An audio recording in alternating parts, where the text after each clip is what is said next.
Hi, and welcome to my real estate journey. Summer is here, and we want to make sure that we're taking care of our property correctly, right? So, if you are planning to sell your home during the summer, curb appeal is super important.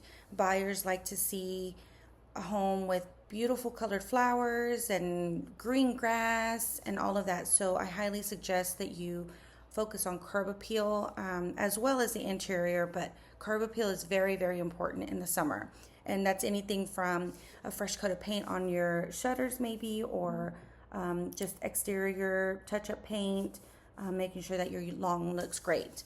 And if you're planning on staying put, a couple of things that you can work on that's pretty simple, just to make sure that your house is kept up, and preventing any really expensive repairs by not doing just simple things, like maybe sealing your windows, servicing your AC, refreshing your outdoor spaces, like make sure that you power wash your patios and stuff like that, because you have no idea how many critters are hiding in little cracks.